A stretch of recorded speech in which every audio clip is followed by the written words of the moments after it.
Welcome to Larry the Alchemist and a very special edition of Mid-Week Maiden. I had the chance to travel to Stockholm, Sweden, and I assembled some of the greatest Maiden minds that I could find in Scandinavia.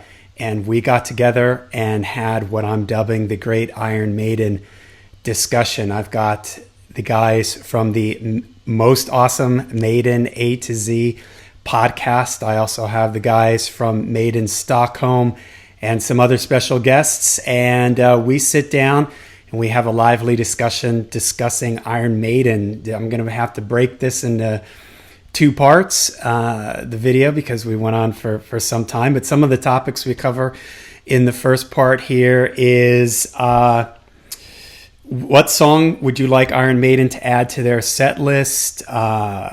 Gangland or Total Eclipse? Which one would you like to have on the Number of the Beast album?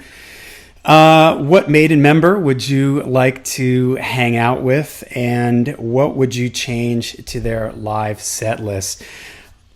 Unfortunately, the audio is not the greatest on this video. I had to deal with the equipment that I had with me there traveling over there, but I think it's definitely well worth it to listen closely here and to hear everybody's answers, because it was a great discussion and I had so much fun hanging out with these guys. So enjoy a very special Midweek Maiden, the Great Iron Maiden discussion live from Stockholm. All right, ready? Take one.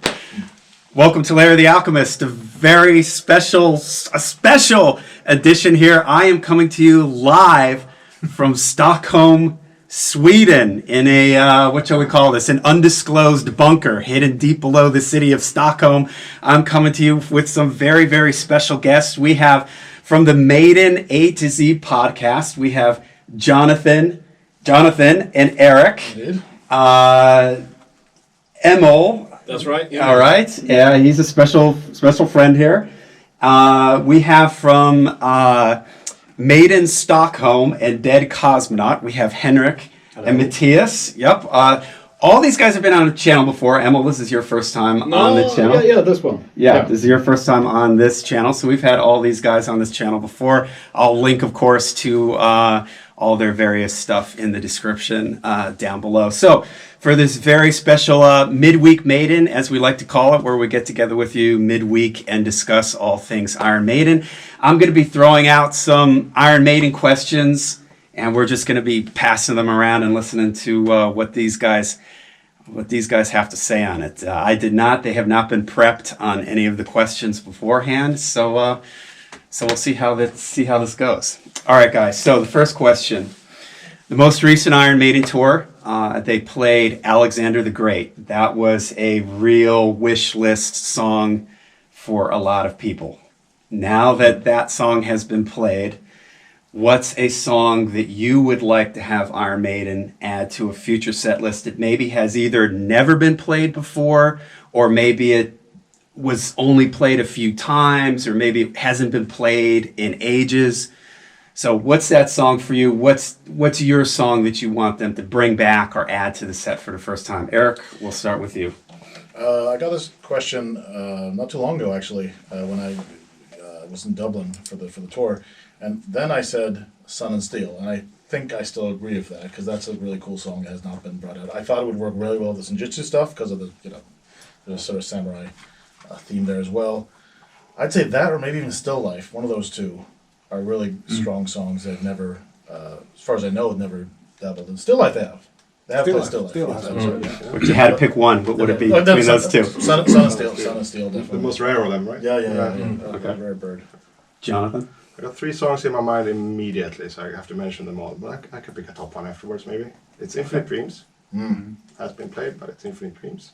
So there's many reasons for that. I think they do it maybe better today than 88. And it's a fantastic song. I know that Steve Harris loves Revelations, and they keep bringing Revelations out, and I always felt that was his tribute to Revelations, and maybe even better. It's really cool to me anyway. Good song. And then I had Still Life as well. Same tour. And Deja Vu. But I will pick Deja Vu then, because the recent tour, the Future Past tour, wasn't that theme, right? And it's the one never played from that album after having brought forward Alexander. So Deja Vu, it is. Murray Magic. Murray Magic. Yeah, cool. I think I'm gonna go along the same track as Eric just was into, with those more deep cuts from Peace of Mind. I would think, yeah, sure, Still Life, also Sun and Steel, sure, and I would like to hear To Tame a Land again, because they haven't done that one, I think, for almost 4 years or something like that. Yeah. Patrick? Yeah, To Tame a Land was the first one in my mind, and they have done it, but I would love to see that one. And Infinite Dreams is a fantastic suggestion as well. And even when it comes to Still Life, yeah, it's a song I would like to hear because I've never heard it. But try to come up with an original choice just for the heck of it, if we are allowed to say that. For the hank of it. For the hank of it, I would actually want them to bring back, brace yourselves, Tail Gunner. That's a really good one. Yeah. That's a We Yeah, talked you about can that hear quite a it bit. even started playing. As soon as you said that, everybody went. What's really weird is this past the Legacy tour, the second wave of it, they were selling Tail Gunner merch. There's a Yeah. shirt, and then I thought like, oh, they're gonna do it. Like, no, they didn't do it. But the merch is not that connected, is it? Sometimes they do. But I do appreciate your detective work on that. I actually was right with Cold Summer Time. You were right. Yeah. I didn't believe it then either. But like Eric is just making stuff up that he wants to happen. Yeah, but sometimes I'm right. Turns out, yeah. On Tail Gunner, I was gonna say, very comfortable for me because you don't like shuffle, and my most old time drummer, that is still my current drummer, Peter, he hates shuffle with you. And Tail Gunner is his favorite Iron Maiden song alongside Deja Vu. Yeah, well, So there's There a you go. little connection there. You don't have to meet. It's like you're already connected yeah, on an astral plane. we know each other Yes. already. Yes. That could be a Good good pick. show opener too, I think. Yeah, it's a great Yeah. pick. Didn't I have that when we did the '90s? Maybe you wouldn't. I'm not asking you to remember that. That'd be ridiculous. But when we were on your show, we had our realistic sort of, but for fantasy sentence. Oh, yeah, yeah, I think yeah. mine might have been that might have been on there. Yeah, Good. yeah, you're So, right. yeah, it's cool. It's got some of the major chords in there as well. Yeah. It stands out. It's very rocking. I think Yeah. if the entire record would have been like that. Yeah. Yeah. Matthias? I think I would pick either Total Eclipse or I would go with Prodigal Son. Prodigal Son. Fantastic choices. Yeah, Prodigal Son was allegedly played in the 70s, but was never played on the Killers tour for that album. Total Eclipse was performed during the Beast on the Road tour, but I think I go with Total Eclipse. Good one. Yeah.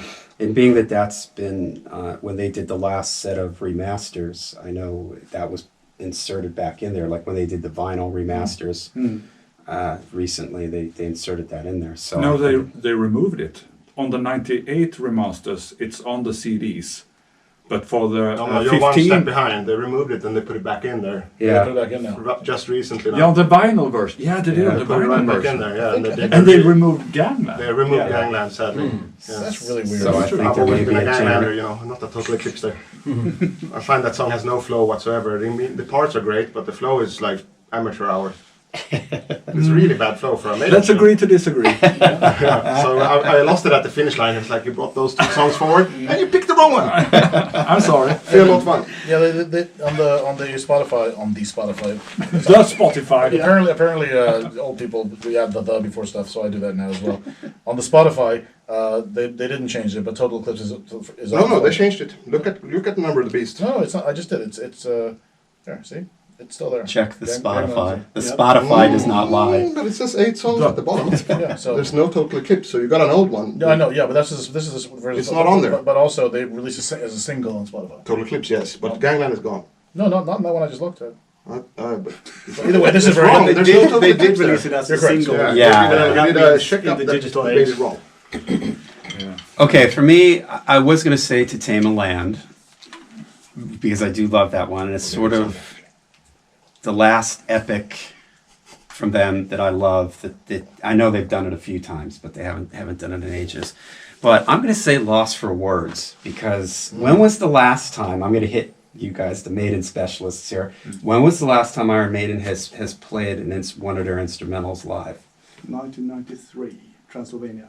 Okay, so it's been a while. And I just think it would be a cool kind of like middle of the show, Bruce leaves the stage, they go into their thing, maybe they extend the solo section so Yannick has his own spot, you know, maybe they do something a little different with it to have a cool instrumental thing in the middle of the show. I think would be really cool. So I'm going to say Lost for Words. I'd add something to that. I think you heard us playing it, me and Emil and 3 others. Oh, yeah, I yeah. sent you the Yeah, yeah. bootleg because we frequently tend to play it for that reason. Like, yeah, it's a bootleg.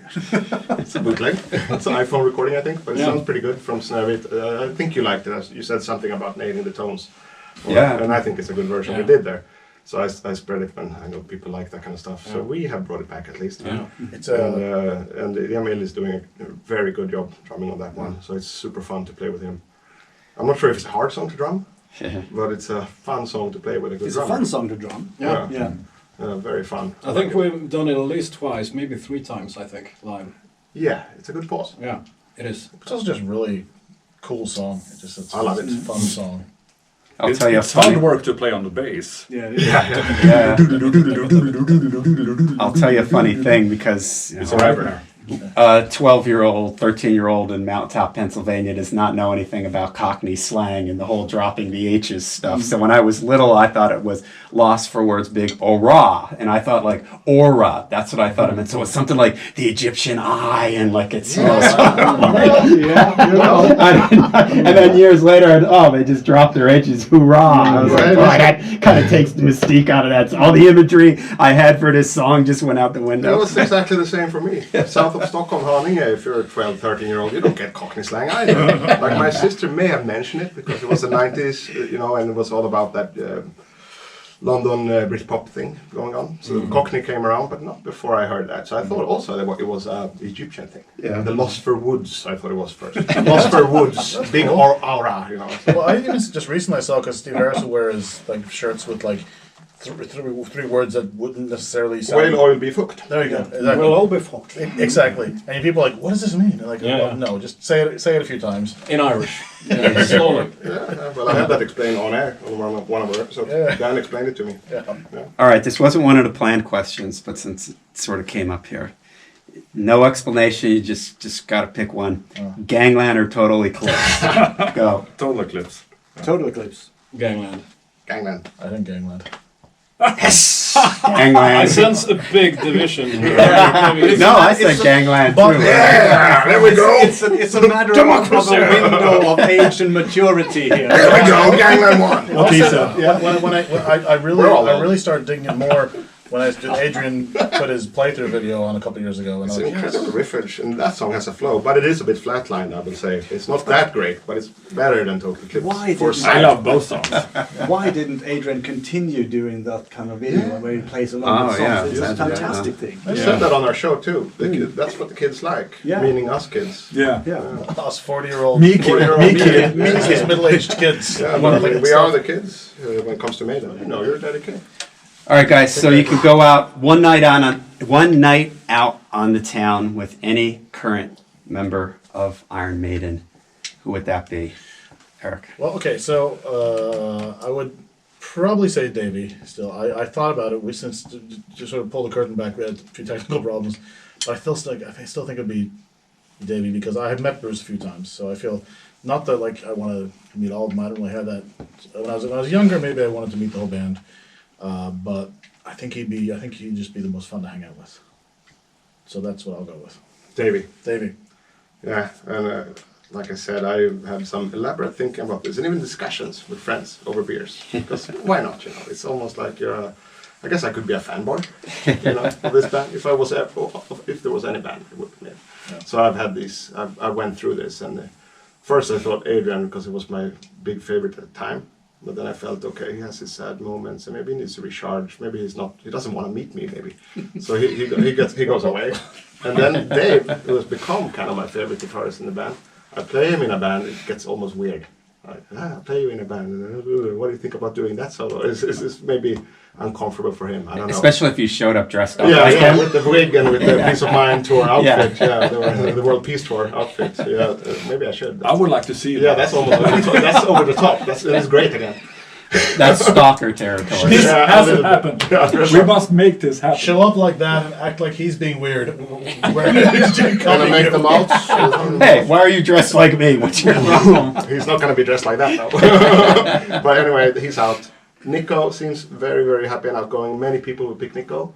I wouldn't, because I think, and I've heard from the band, that he needs to recover from that, and he gets a little bit more emotional or angry or in between, and maybe I wouldn't want to tap in too much on that happy tank of his. Let's keep the fuel there. So he's out. And then we got Bruce. Henrik once mentioned Bruce don't have any friends. I don't know, but I'll take it at face value, and I'm not going to try. So that's out. Steve, probably busy. Steve is probably my second option though, even though he's probably busy, because Steve would be really cool to meet and have a chat with, about something, maybe about 70s prog music. That's what I did when I met Mikael Åkerfeldt when I was a kid, because it's the only time I was super starstruck. I was 16, huge Opeth fan, and I had a tactic in my mind. I'm not going to talk about his band, and then I'll be okay. So I talked about Comus, etc., and that kind of stuff. It worked. So maybe Steve then, second choice. But first choice would be Yannick. The table second to us, they wouldn't recognize him. He's not a celebrity as such. It'd be very nice and normal, personal, and he seems like a great guy, and he seems like a fun guy, and straightforward. So I think it'd be great to talk about 70s hard rock with him, or the stuff that happened before Maiden, or the things he listened to when he was a kid. I think it'd be a great time. So definitely Yannick. Yeah, I'm gonna have to pick Nico just because he's the drummer, and drummers tend to be like-minded. Let's put it that way. So, yeah, Nico, if I catch him on a good day. Otherwise, maybe Davey or Harry.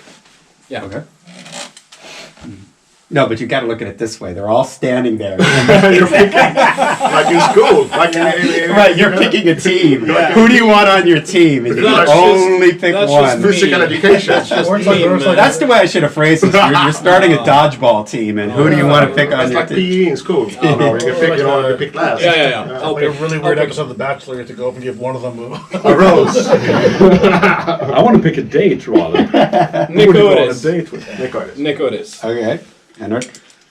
Yeah, well, I mean, I always had a very, I was going to say soft spot. That's a weird way to phrase it, but anyway. It's okay. You're amongst friends. Yeah, I've always, This is a safe place. I've had this very huge interest in Bruce Dickinson's music and what he's doing, because he's doing all these kinds Don't of try to get on his good side now after what You did say that. The thing, On air, on record. the thing Bruce is, just scratched you off his Christmas the list. thing is His Christmas card list. that it's not a bucket list thing. I mean, this about meeting Iron Maiden members, but it would be interesting to meet someone that I don't really know anything about, and that's when it gets to, well, the one I know the least about is actually Yannick, and because he's not been. I mean, we all know about the long-lasting Maiden members and their history, but Yannick is sort of like obscure in that sense. So I would pick him, even if it meant that I have to spend the evening with Jonathan as well. because you're both there. My condolences. It's a very Well, my just off the cuff, I would say Adrian. And actually, me and Henrik had the fortune to actually sit down and have a beer with Adrian on one occasion. So I sort of done that. We want to do it again. I would like to do it again. There are so many things I like to ask him about and talk to him about. But Yannick is a good one too, of course. Nico, I want to read his book. But I think, when you ask the question now, I would go with Dave. Because, like you say, he seems to be in a good mood all the time. And It was incredibly nice to see him close up to the stage. Yeah. I've only been front row once, but it was this summer. yeah. And it was, I've said this on my show, so sorry for any repetition, but it was weird to stand that close, because it was like meeting colleagues on a Monday morning. You start kind of scan their faces. How's the mood? How's the family back home? Is he all right? Is work going to be as usual? With the entire band, Iron Maiden. I saw their facial expressions. It was hard for me almost, Yeah. but cool though. Yeah. And Dave, it wasn't hard. It was pure bliss. Like as soon as I could, I would lock on to Dave. That happiness, you can't fake it. He loves playing live. He played great, as you know. Yeah. And fantastic personality and guitar player. Yeah. So I would just like to take the opportunity to have a beer with Dave. Yeah. Nice. I'm gonna say Nico, but I'm gonna put it in the context of I'm at his restaurant, Rock and Ribs, which I've been there a couple times. Yes. The restaurant's getting ready to close, so he's not burnt out from a tour. He's not. Nobody knows who he is necessarily at the restaurant. He's just like, hey man, you want to go for some drinks down the street or so? I know he doesn't drink anymore, but hey, you just want to go hang out, down the street or something like that. He just strikes me as the type of guy that you just sort of wind him up and let him go. And I could just picture him telling story after story, and just the way he talks and his Both of you sense moved to humor. Florida, right? Yeah. Yeah, you're both. I guess not in exile, but Yeah. you're like. So he's a Floridian, so we have that. Yeah. We have You've that. become Floridians. Yeah. In We your have own that. life, yeah. I think Kind of funny that none of us said Harry. You would think that would be you sort of because my knee jerk My second reaction choice. was Yeah. Harry because I'm a bass player and all that. But then I started thinking but yeah, if I'm hanging out and I really want to hear this, I want to have fun. I can imagine Harry's like if you want to talk football I and know stuff too like little that. about Yeah, football, so- that's Yeah. it. That's it. Same. And also, the funny thing about this is several people like mentioned well, the guy might be tired because what. I never interpret any of this like the person is so unwillingly hanging out with me. I can picture What? They would all be unwilling. Of course they would. Well, the scenario would have been they've chosen to do this. No. That's an impossible scenario. That scenario doesn't exist. Not a hostage.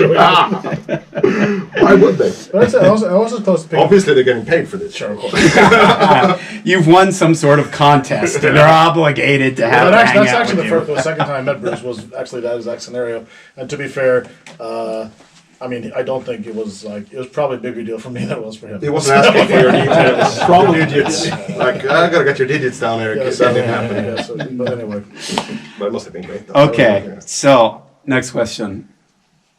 Iron Maiden calls you and they say, we're getting ready for our next tour. What's a suggestion you have for our live show?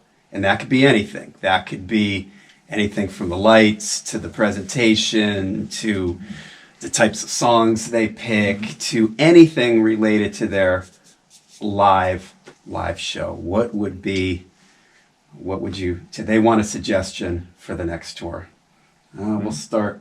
Okay. this time. This Matthias. is an easy one. Okay. This is an easy one. Many years ago, Rolling Stones made a tour. They played 3 gigs in every town, and they had like a club gig, and a medium-sized gig, and a stadium gig. Okay. And I would love for Iron Maiden to do that. That's cool. No opening acts. They have so when Rolling Stones did it, the club gig I think was at Circus here. That's still almost 2,000.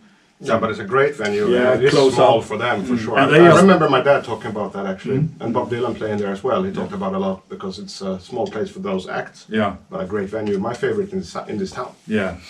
And we saw Maiden play there in '95, so it's a really good venue. But anyway, the concept would be small venue, obscure songs, medium size, a bit of middle, and then for the stadium gig they would just do the Fear. greatest. Yeah, they would even play that 3 times, perhaps. I don't know, maybe 3 times. Great live show. Great live show. So I can go to the loo. Very good idea, actually. Great idea. Yeah. And good question, too. Henrik? My suggestion would be listen to Matthias, because I can't come up with anything better than that, and that's absolutely fantastic. If they would do a sort of, I know they wouldn't make a smaller venues tour, but if they did sort of, as you say, 3 venues in one big city in every country or whatever, that would be a really great idea, great sort of way to be able to present different aspects of their career and the band and the music and all that. Well, thank you. Super cool. Yeah. Yeah. Very cool. I'll have to be slightly. Less cool? That's cool. Yeah. I was gonna say. Sorry. I was gonna say original, but this is not original. I would say more pyrotechnics. Pyro. Not really. It doesn't necessarily have to be like Rammstein level, but That's what it should be, though. If you're going for yeah, it, but if they do a really big ass stadium show with the right kind of songs in that context, if the major songs which when they kick in, if they have a very good boom and lots of exploding stuff, that would be very cool. That would be cool. But I think because they could, pyro enhances some way the audience and the band's performance of certain songs as well, I think. It's an interesting reply because you didn't catch the last tour, but No. it's the first time you actually put way more pyro in one particular track, Yeah. Cool. which was Hell on Earth.